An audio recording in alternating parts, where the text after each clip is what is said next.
My son splashed hot coffee on me, shouting, "You're too old to answer me," and laughed, waiting for my helplessness. But I calmly wiped my face, reached into my pocket, and took out something that made him scream in horror. He definitely didn't expect that turn of events. Before we continue, please subscribe to the channel and let us know where you're listening in the comments. The $50,000 figure hit me like a slap. Then Lester corrected himself. 500,000. $500,000 for his latest scheme. Dad, I need 500K. This is an investment in the future. His voice carried that familiar edge of entitlement as he paced across my living room, designer shoes clicking against the hardwood.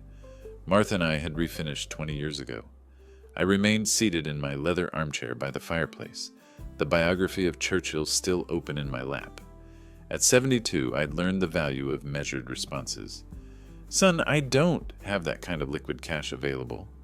Lester stopped mid-stride, his angular face twisting with frustration.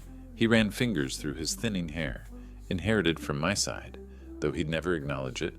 What do you mean you don't have it? You sold your real estate business for millions. That money is invested, diversified, not sitting in a checking account waiting for your next brilliant idea. I kept my voice steady, watching his agitation build like storm clouds. Then liquidate some. This app will revolutionize food delivery, AI-powered route optimization, predictive ordering. His hands gestured wildly, painting invisible screenshots in the air. I have investors lined up, but I need seed capital to show commitment.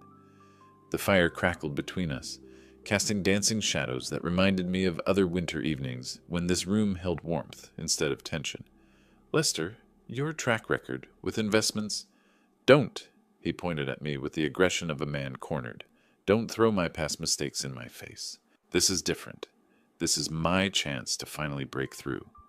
Finally, break through. As if his comfortable suburban life with Victoria represented some kind of hardship. As if the private school educations I'd funded, the cars I'd helped purchase, the down payment assistance for their Evanston townhouse, none of that mattered because his third business venture had failed. I understand you're passionate about this, but I can't risk. Then sell this old house. It's too big for you anyway. The words came out sharp, calculated. He'd been building to this suggestion. You're rattling around in here like a ghost. Get a nice condo. Maybe one of those senior communities with activities. The room went silent except for the soft hiss of burning oak. I felt my jaw tighten, my hands gripping the book's leather binding. This house is my home. I lived here with your mother. Mom's been gone 5 years, Dad. 5 years. His voice rose, echoing off the vaulted ceiling. You can't live in a shrine forever. Be practical. The real estate market is hot. You could clear $1 million easy, maybe more. $1 million easy. As if the kitchen where Martha taught him to make pancakes was just square footage. As if the backyard where we'd played catch held no more value than its property assessment. I'm not selling my home, Lester. Something shifted in his expression then, disappointment hardening into something uglier. You're too old and stubborn to understand modern business. While you're sitting here clutching your memories, real opportunities are passing by. He grabbed his coat from the sofa, movements sharp with barely controlled anger. Victoria was right. You've become impossible to reason with. The front door slammed with enough force to rattle the picture frames on the mantel. Through the bay window, I watched his BMW's headlights sweep across the snow-covered driveway before disappearing into the January night. I sat there listening to the house settle around me, the fire's warmth unable to chase away the chill his words had left behind. The clock on the mantel ticked past 8:30, marking the end of what I'd hoped might be a pleasant father-son visit. Instead, I'd seen something in Lester I'd been trying to ignore for months, the cold calculation of a man who viewed his own father as nothing more than an obstacle to his ambitions. The biography slipped from my lap as I leaned back in the chair, suddenly feeling every one of my 72 years. The empty whiskey glass sat on the side table where I'd left it, amber residue catching the dying firelight. My legs felt heavy as I pushed myself up from the armchair, joints protesting the movement. The house seemed larger in the aftermath of Lester's departure, rooms stretching into shadows that hadn't existed an hour before. I made my way to the library, switching on the brass reading lamp Martha had given me for our 20th anniversary. The yellow glow warmed the oak shelves lined with first editions and family photographs. This room had always been my sanctuary, the place where important decisions were made, where I'd planned business strategies and pondered life's complexities. The photo album rested on its usual shelf, thick with memories and bound in worn leather that had softened with years of handling. I pulled it down carefully, feeling its familiar weight, and settled into the burgundy reading chair by the window. The first page opened to Lester at age 3, gap-toothed and grinning as he took his first wobbly steps across this very library floor. Martha's handwriting in white ink below. March 15th, 1993. Our boy is walking. I could almost hear her delighted laughter echoing in the room. I turned the page slowly, reverently. Lester at 5, straddling his first bicycle in the driveway, my steadying hand barely visible at the bike's edge. He'd been so determined to ride without training wheels, tears of frustration turning to squeals of joy when he finally found his balance. "Daddy, I want to be just like you." The memory of his voice, clear and admiring, seemed to whisper from the photograph. My fingers traced the edge of another picture, our fishing trip to Lake Geneva when he was 12. He'd caught his first bass that day, holding it up with pride while I beamed behind him. We'd spent hours on that boat, talking about everything and nothing, the kind of easy conversation that flows between fathers and sons when the world feels perfectly aligned. The scotch I'd poured sat untouched on the side table as I continued through the pages. High school graduation, Lester in his cap and gown, class salutatorian. College acceptance letter celebration at Romano's, his favorite restaurant then. His first job offer, the pride in his eyes when he'd called to share the news. When had it changed? When had that bright-eyed boy who'd wanted to be just like his father transformed into the man who'd stood in my living room tonight, viewing me as nothing more than a source of funding? I found the wedding photos near the back, Lester handsome in his black tuxedo, Victoria radiant in white silk. Even then I'd sensed something calculating in her smile, though I'd dismissed it as pre-wedding nerves. Martha had whispered during the reception, "She'll be good for him, Eldon. She'll help him focus." Focus? Yes, Victoria had certainly helped him focus on money, status, and what his inheritance might buy them.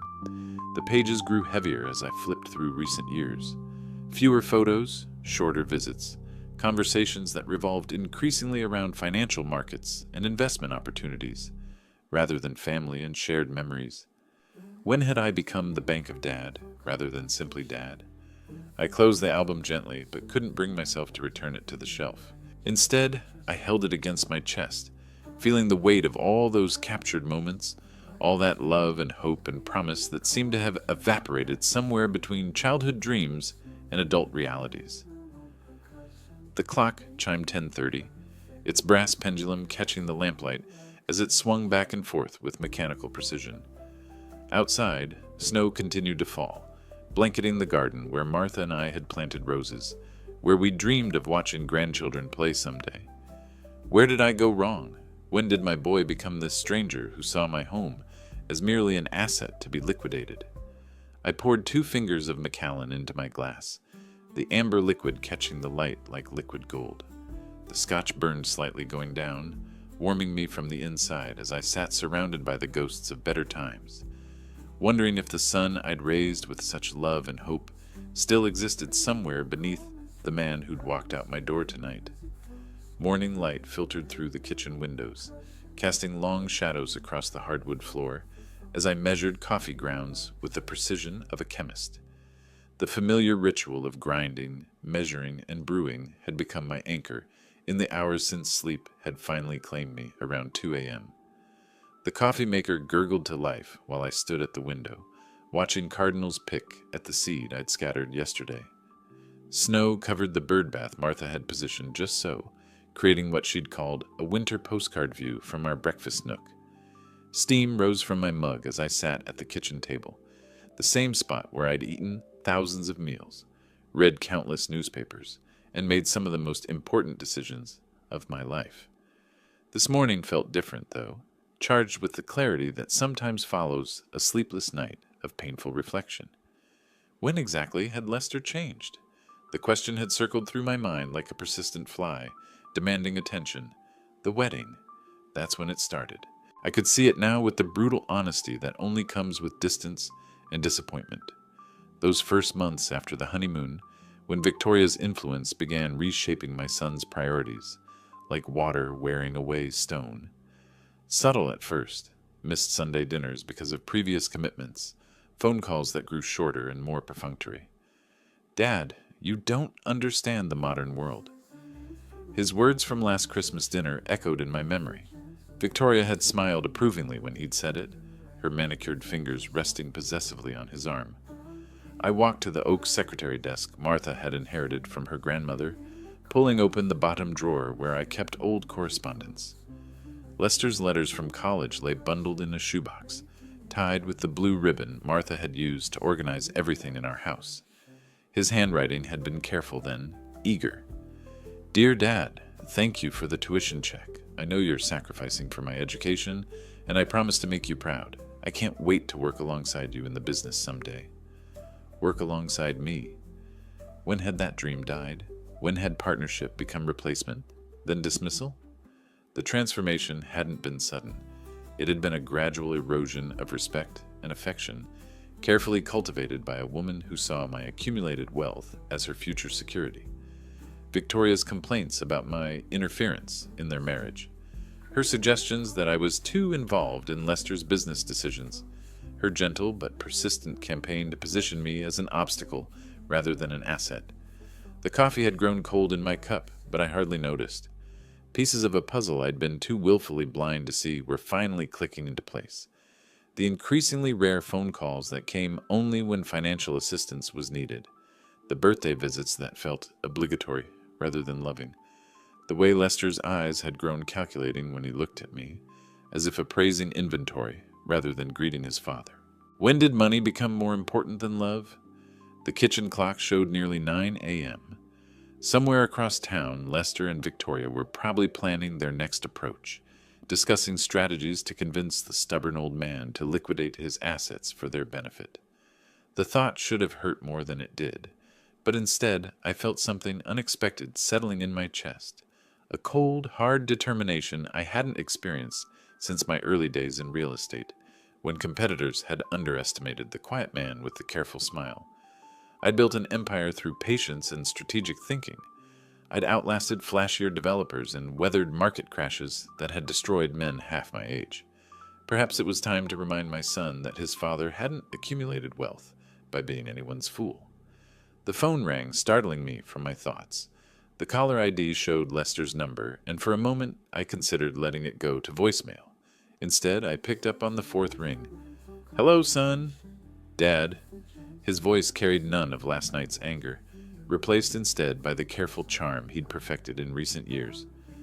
I wanted to apologize for my outburst yesterday. Victoria and I would like to take you to dinner tonight. Bella Vista, your favorite. We need to talk.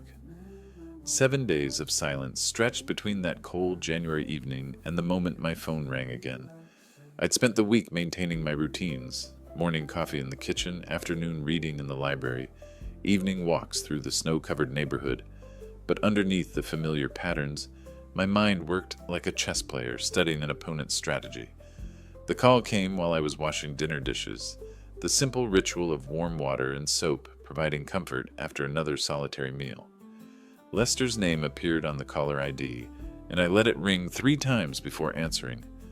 Hello, son. Dad. His voice carried none of last week's anger, replaced instead by something carefully modulated. I've been thinking about our conversation. Victoria and I would like to take you to dinner tomorrow night. Bella Vista, your favorite. We need to talk. Bella Vista. He remembered it was where Martha and I had celebrated our anniversary each year. The gesture felt calculated, like everything else about this call. About what exactly? I kept my tone neutral, professional, the voice I'd used in difficult real estate negotiations. About your future, Dad. I'm genuinely worried about you, living alone in that big house. We want to discuss some options that might make your life easier. Options. Such a careful word, pregnant with implications he wasn't yet ready to reveal. All right, Lester, 7 o'clock. Perfect. I'll make the reservation. After hanging up, I stood in the kitchen holding the cordless phone, studying my reflection in the darkened window. 7 days had given me time to think, to plan, to make certain preparations. Perhaps it was time my son learned that his father hadn't accumulated wealth by being anyone's fool. That evening, I selected my clothes with the same care I'd once chosen attire for crucial business meetings. The navy suit Martha had helped me pick out 3 Christmases ago. She'd said it made my eyes look younger. A burgundy tie that suggested prosperity without ostentation.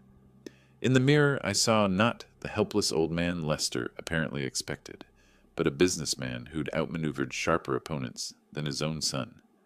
From the oak secretary in my study, I retrieved the manila envelope I'd placed there after my morning revelations. Inside, documents I'd had prepared by my attorney, plus something else, something that would remind everyone present just how much they stood to lose by underestimating me. The taxi arrived promptly at 6:30. As Chicago's skyline grew larger through the window, I felt the familiar weight of important papers in my jacket's inner pocket. Tomorrow would bring either reconciliation or a lesson in consequences. Either way, my son was about to learn that some fathers still had teeth.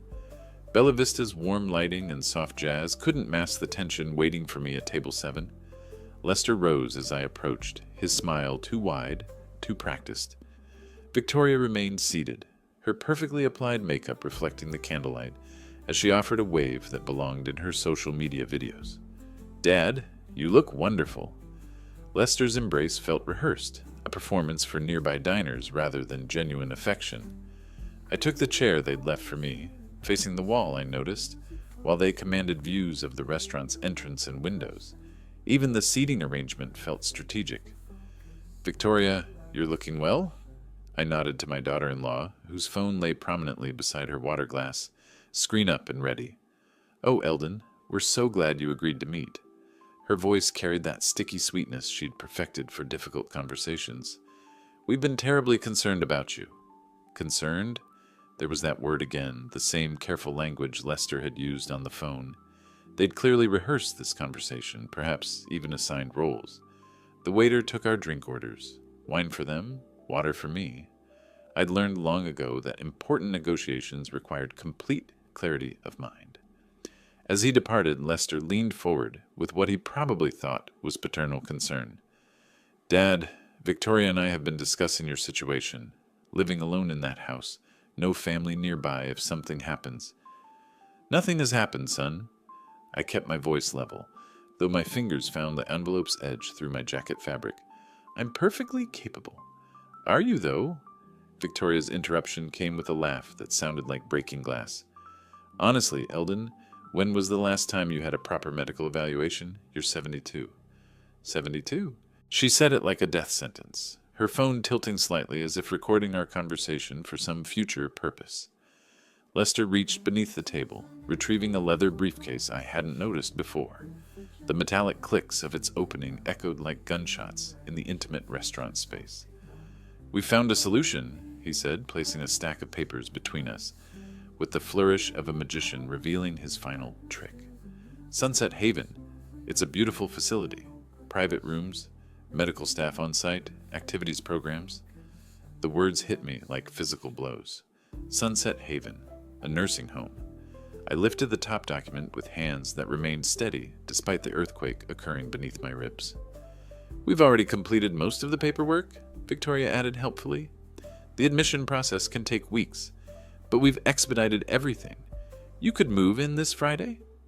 Friday, 3 days away. I read through the forms with the careful attention I'd once devoted to million-dollar contracts. Medical assessment recommendations, financial authorization forms, living will modifications. My signature required in a dozen places, but theirs already adorned every page where family consent was needed. "You've been busy," I managed, my voice sounding hollow in my own ears. "We want what's best for you, Dad." Lester's tone carried the patience of a parent explaining simple concepts to a slow child. "The house is too much responsibility. The money from selling it will ensure you have excellent care for the rest of your life." The rest of my life. How efficiently they planned it out. My home sold, my independence eliminated, my wealth managed by loving family members who demonstrated such tender concern for my welfare. "I'm not going anywhere," I said quietly, placing the documents face down on the white tablecloth. Victoria's laugh tinkled like wind chimes in a storm. "Oh, Eldon, don't be stubborn. It's already arranged. I will not allow you to control my life." The words came out stronger than I'd intended, causing heads to turn at neighboring tables. Lester's face darkened, his careful facade cracking like ice under pressure.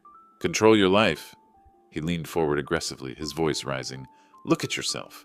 You can barely manage a simple conversation without getting confused and defensive." "I'm not confused about anything, son." I pushed the nursing home documents back toward him with deliberate calm. "I understand exactly what you're attempting to do." Victoria's phone lifted slightly, angling toward us, as if she were capturing evidence of my supposed instability. Her lips curved in anticipation, like a cat watching a mouse stumble into a trap.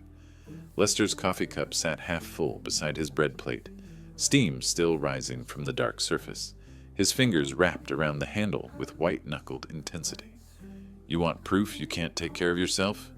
His voice carried a dangerous edge I'd never heard before, something wild and desperate that transformed my son into a stranger.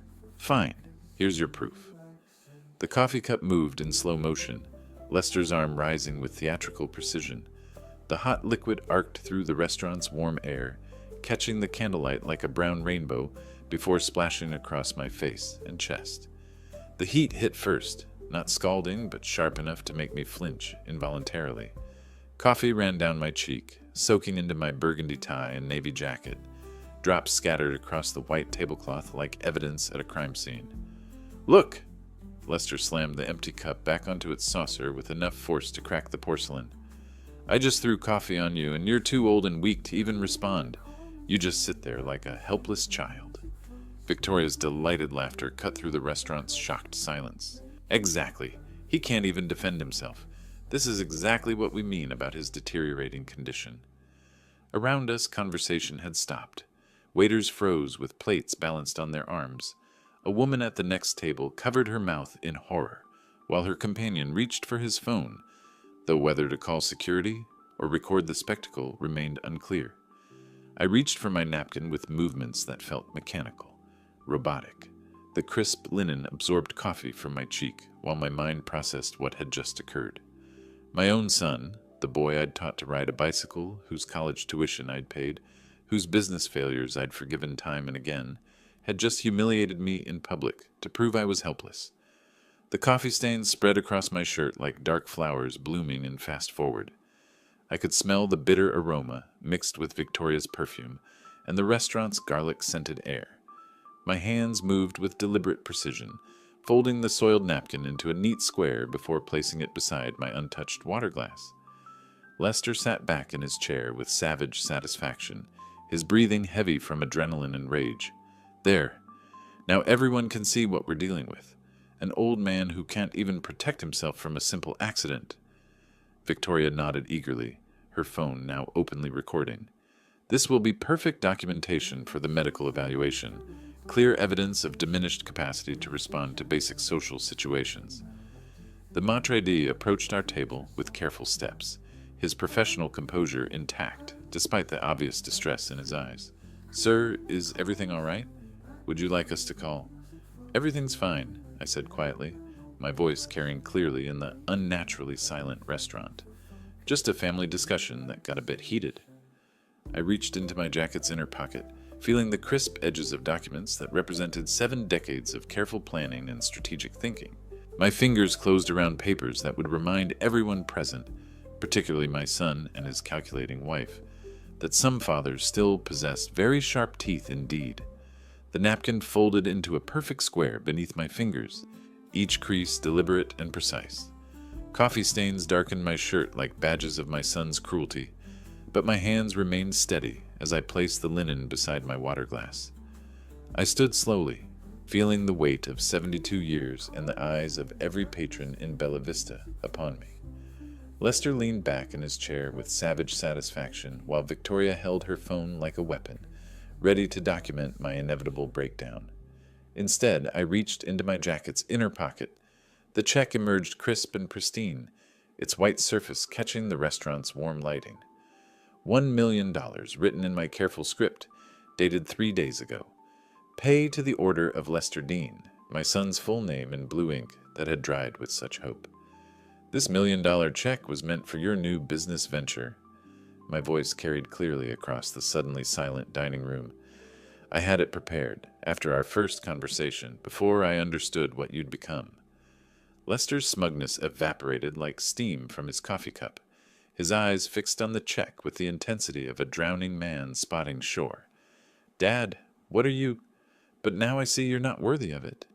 The first tear came easily, clean, and satisfying, splitting the check lengthwise through the $1 million amount. You threw coffee on your own father to prove he was helpless. No. What are you doing? Lester lunged forward, his chair scraping against hardwood as he reached desperately across the table.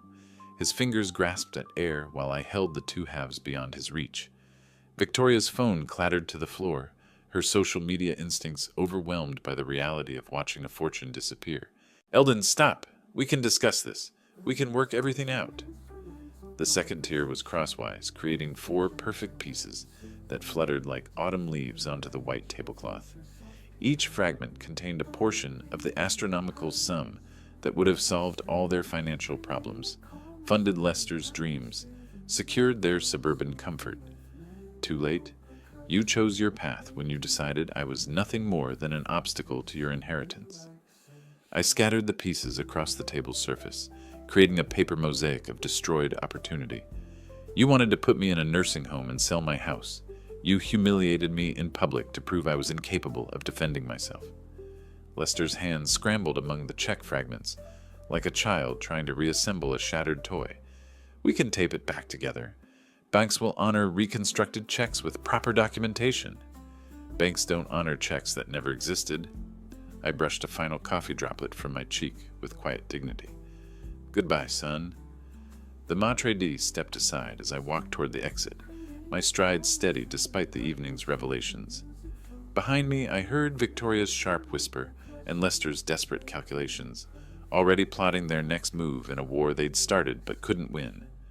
The Chicago night air felt clean against my face as I stepped onto the sidewalk, leaving behind not just a restaurant, but a relationship that had died the moment my son chose greed over love. In my jacket pocket, the real documents remained safely tucked away, papers that would ensure this evening's lesson was only the beginning of their education. Some fathers raise their children with gentle guidance. Others must teach harder lessons about respect, dignity, and the consequences of betraying family trust. My son's real education was just beginning. March arrived with the promise of spring, though winter's chills still lingered in Chicago's morning air. 3 weeks had passed since the restaurant incident, 3 weeks of relative quiet that felt like the calm before a storm I knew was coming. I was tending to my morning coffee ritual when the doorbell rang. Through the peephole, I saw Mrs. Henderson from 2 houses down, clutching her mail with the purposeful stance of someone bearing news. Good morning, Eldon. Her smile carried that peculiar mix of concern and curiosity that signals neighborhood gossip. I hope you don't mind me stopping by, but I've been hearing some troubling things. The coffee maker gurgled behind me as I invited her into the foyer, keeping the conversation away from my private spaces. What sort of things, Dorothy? Well, several people have mentioned you might be having some health issues. Memory problems, perhaps? She shifted her weight from foot to foot, clearly uncomfortable with her role as messenger. People are worried about you living alone. Memory problems. So it had begun. I appreciate the concern, but I feel wonderful. My mind is as sharp as ever. Her relief was visible but temporary. Oh, I'm so glad to hear that. Though I have to ask, are you remembering to take your medications? There was some talk about missed prescriptions. Medications I'd never been prescribed for conditions I didn't have. The campaign was more sophisticated than I'd expected. After Mrs. Henderson left, the phone rang, then rang again, and again. Eldon, it's Frank Morrison from the Real Estate Association. His voice carried professional concern wrapped in genuine friendship. Listen, I got a call from your son yesterday. He mentioned you've been having some trouble managing your finances. Asked if I knew any good elder care advisors. Frank, we'd done business together for 20 years. Lester contacted you directly. He seemed genuinely worried, said you'd been forgetting to pay bills, getting confused about bank statements. I told him you'd always been sharp as a tack, but his pause spoke volumes. Well, people change as they age. No shame in getting help. 3 more calls followed the same pattern. Different friends, identical concerns, all traced back to conversations with Lester. Each caller had been approached separately, fed specific stories about my declining capabilities, my inability to manage basic tasks. By afternoon, I understood the scope of their campaign. Systematic, coordinated, designed to create a paper trail of community concern that could support legal action. I opened my laptop, a skill that apparently contradicted their narrative about my technological incompetence, and searched for Victoria's social media accounts. What I found was a masterpiece of manipulation. Facebook posts about family challenges and difficult decisions about aging parents. Instagram stories seeking advice for when elderly relatives refuse help. Carefully crafted content that painted her as a devoted daughter-in-law, struggling with an obstinate old man who couldn't recognize his own limitations. The comments section revealed the true genius of her approach. Dozens of responses from friends and strangers offering sympathy, sharing similar experiences, reinforcing the narrative that I was a typical elderly person in denial about declining abilities. So heartbreaking when they lose insight into their own condition. Have you considered guardianship proceedings? Sometimes it's the only way to protect them. My mother was the same way. You're doing the right thing by intervening. Each comment built upon the others, creating a digital monument to my supposed incompetence. Victoria had crowdsourced my character assassination, turning social media into a weapon of family destruction. I took screenshots methodically, building my own evidence file while my phone continued ringing with concerned friends and acquaintances. Each call followed the script Lester had provided. Memory issues, financial confusion, safety concerns, family worry. By evening, I had 17 documented contacts, 6 social media posts, and a clear picture of their strategy. They were building a case for incompetency, gathering community support for intervention, creating justification for the very nursing home placement they'd outlined at Bella Vista.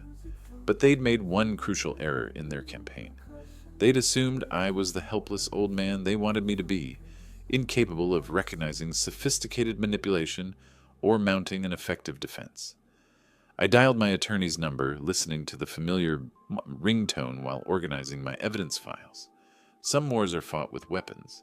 Others require strategy, documentation, and the careful application of legal expertise.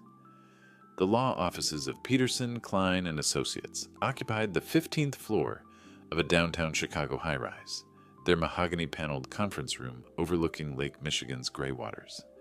I spread my documentation across the polished table while my attorney, Sarah Peterson, reviewed each piece with professional precision. Elder abuse statutes are quite clear, Eldon. She adjusted her reading glasses, examining Victoria's social media screenshots. Defamation, harassment, attempted financial exploitation, they've created an impressive case against themselves. The irony wasn't lost on me. While Lester and Victoria plotted my legal downfall, they'd been documenting their own crimes, but they weren't finished yet. That afternoon, I received a call from Citizens Bank's security department. Mr. Dean, this is regarding your son's visit yesterday.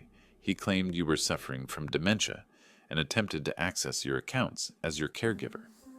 Lester had moved beyond gossip into concrete action, testing whether his public narrative could override bank security protocols. The attempt had failed. My accounts remained secure behind layers of protection I'd established decades ago, but it revealed the escalation of their campaign. 2 days later, a social worker knocked on my door. Mr. Dean, I'm Jennifer Walsh from Chicago Department of Aging Services.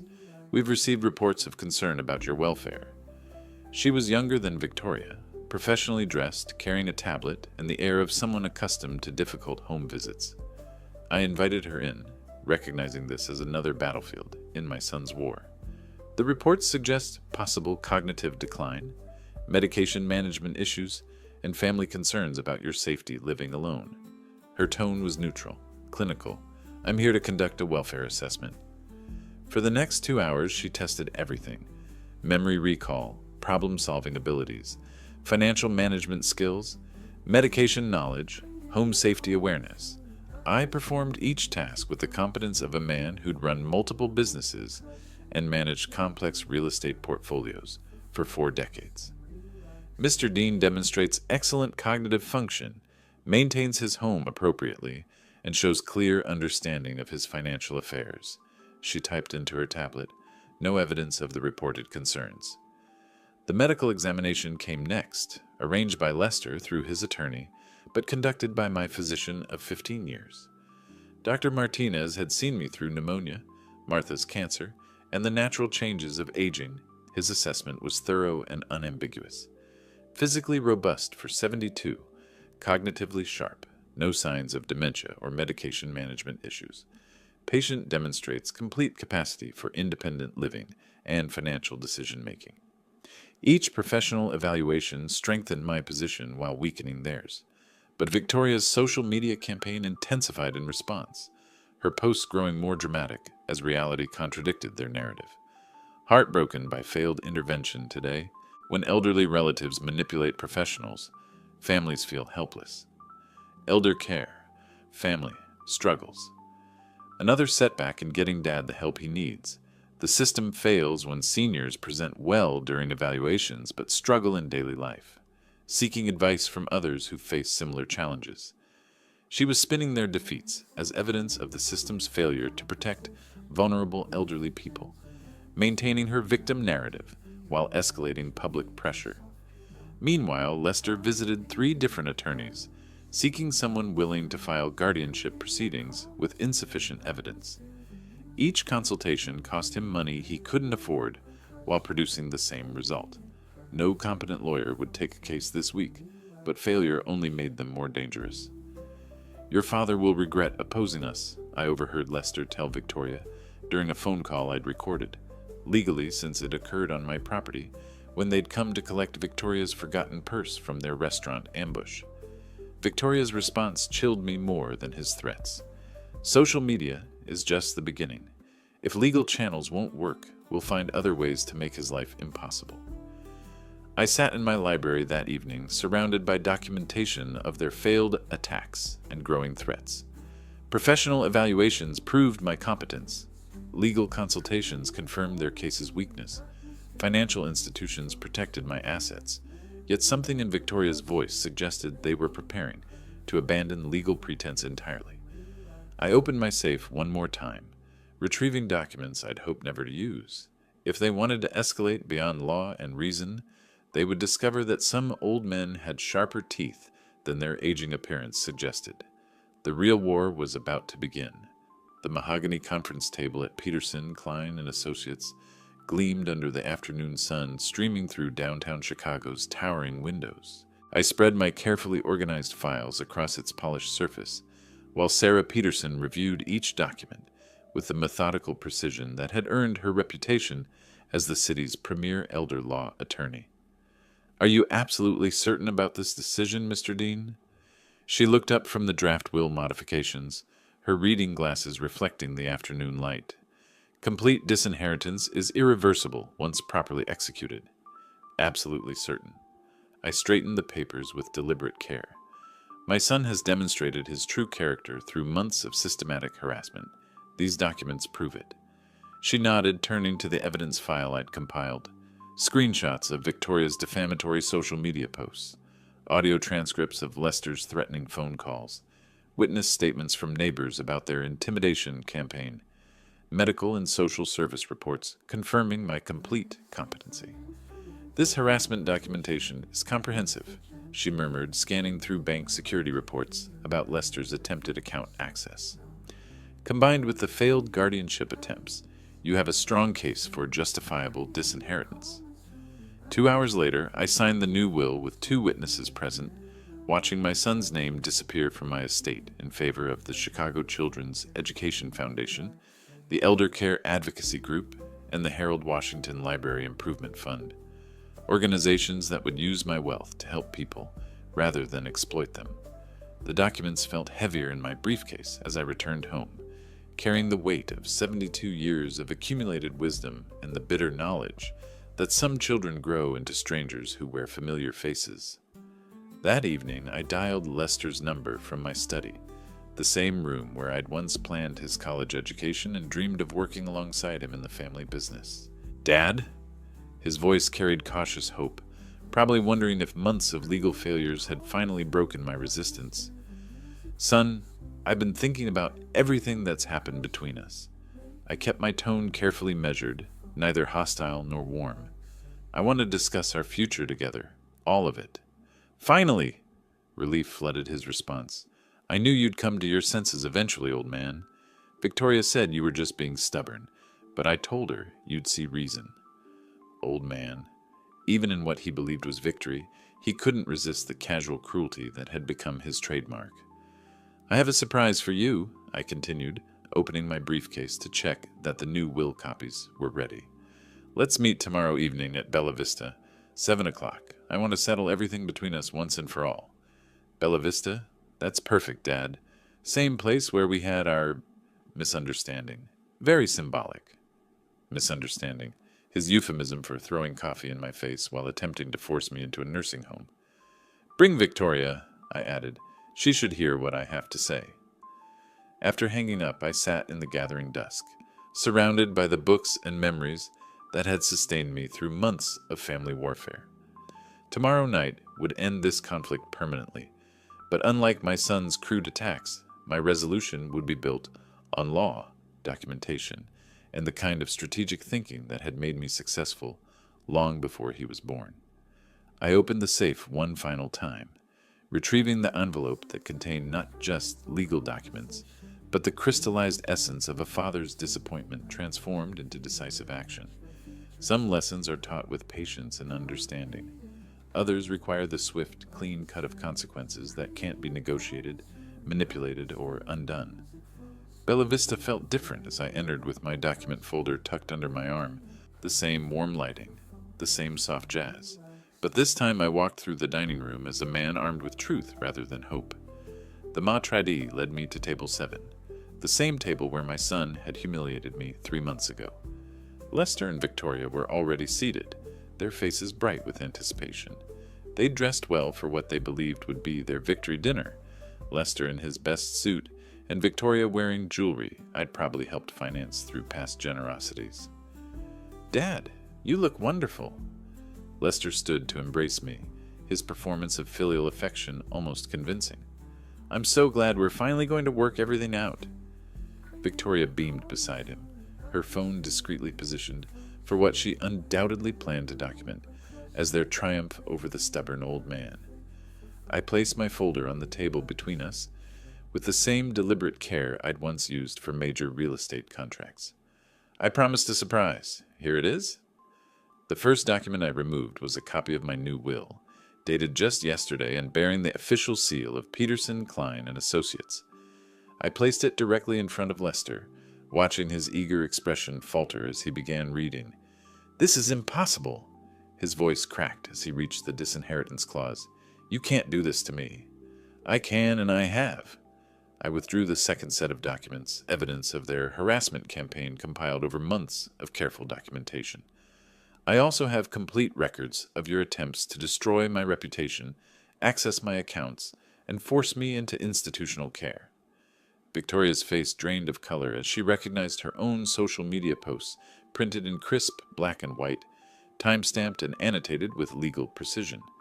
The careful cultivation of community sympathy, the false claims about my mental state, the coordination with Lester's manipulation, all laid bare in professional documentation. "We'll challenge this in court," she shrieked, loud enough to turn heads at neighboring tables. "You're clearly not competent to make these decisions." I smiled for the first time that evening, opening the folder's final section. Using what evidence? These medical evaluations confirming my complete competency? These social service reports clearing me of all concerns? Or perhaps these bank security records showing Lester's failed attempts at financial fraud? Each document landed on the table like a nail in their coffin. Professional assessments from doctors, social workers, and attorneys, audio transcripts of Lester's threatening phone calls, screenshots of Victoria's defamatory posts with legal analysis of their libelous content. Lester grabbed the will copy, scanning desperately for loopholes that didn't exist. The Chicago Children's Education Foundation, the elder care advocacy group. You're giving everything to strangers instead of your own son. I'm giving my wealth to organizations that help people rather than exploit them. I leaned back in my chair, feeling lighter than I had in months. Organizations that understand the difference between care and manipulation. Victoria's composure shattered completely. This is insane. We were your family. We were trying to help you. By attempting to have me declared incompetent, by spreading lies about my mental state, by trying to force me into a nursing home to steal my house. I gathered the documents methodically, my voice never rising above conversational level. Help usually doesn't involve public humiliation and financial fraud. The evidence was overwhelming and irrefutable. Months of systematic harassment documented with the precision of a successful businessman who'd learned to protect himself from exactly this kind of predatory behavior. Lester's face cycled through shock, denial, anger, and finally a desperate bargaining that would have been pathetic if it weren't so calculating. Dad, please. We can fix this. I'll change. Victoria will apologize. We'll prove we deserve. You've already proven what you deserve. I stood, leaving the documents scattered across the table like debris from their demolished dreams. Goodbye, Lester. Goodbye, Victoria. The last thing I heard as I walked away was Victoria's hysterical sobbing and Lester's frantic whispers about lawyers and appeals, the death throes of greed disguised as family love. Outside, Chicago's spring air felt clean and full of possibility. 3 months later, I sat in the children's section of the Harold Washington Library, surrounded by a circle of eager young faces as I turned the pages of Where the Wild Things Are. June sunshine streamed through tall windows, warming the reading corner where I'd become a regular volunteer. Mr. Dean, will you read us another story? Asked Sophie, a 6-year-old with pigtails and gap-toothed enthusiasm. Of course, sweetheart. Which one would you like? The children's excitement was infectious, their genuine affection a balm for wounds I hadn't realized needed healing. These weekly reading sessions had become the highlight of my week, proof that some relationships could be built on joy rather than obligation. After the children were collected by their parents, I walked 3 blocks to Romano's Cafe, where my Tuesday lunch group was already assembled. Frank Morrison waved me over to our usual table by the window. Eldon, you look better every time I see you. Margaret Chen, a retired teacher, smiled warmly as I joined them. Retirement suits you. Freedom suits me, I corrected gently, settling into my chair with the contentment of a man who'd finally learned the difference. We discussed books, gardening, and the upcoming library fundraiser, where my donation would fund a new children's reading program. Simple conversations between people who enjoyed each other's company without hidden agendas or financial calculations. That afternoon, I worked in my garden, tending the tomatoes and roses that Martha had planted years ago. The house felt alive again, filled with friends who stopped by for coffee and neighbors who borrowed books from my extensive library. The same rooms that had echoed with loneliness now hummed with genuine human connection. Inside, I found a stack of letters waiting on my desk. Thank you notes from the charitable organizations that had received my donations, each one detailing how the money was being used.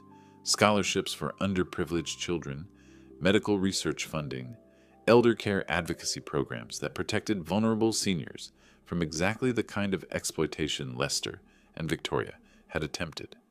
One letter particularly caught my attention, from a young woman whose college tuition had been covered by the Education Foundation.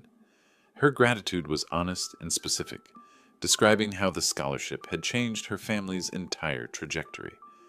This was legacy, not the entitled inheritance my son had demanded, but real impact on lives that needed hope rather than handouts. As evening approached, I sat in my library with a cup of tea and the latest biography I'd been enjoying. The phone remained blissfully quiet. No desperate calls from Lester begging for reconciliation. No threats from Victoria about legal challenges that would never materialize. Just peaceful silence broken only by the gentle tick of the mantel clock and the rustle of turning pages. Through the window, I could see Mrs. Henderson tending her roses next door. She waved when she spotted me, the simple gesture of a neighbor who'd become a friend after the toxic family drama had ended. Community connections built on mutual respect rather than blood obligation. The documents in my safe remained untouched. Legal protections I'd never need to access because the threat they'd been designed to counter had eliminated itself through its own greed and cruelty. Sometimes the best victories were the quiet ones, where justice emerged naturally from the choices people made, rather than the punishments they received. I'd spent 72 years learning that family meant more than genetics, that love required respect to survive, and that some relationships were too toxic to salvage, regardless of their history. The hardest lesson had been discovering that protecting yourself from exploitation sometimes meant accepting the loss of people you'd once treasured. But in releasing that poisoned connection, I'd found space for relationships that nourished rather than drained, friends who appreciated rather than calculated, and a community that valued contribution over inheritance.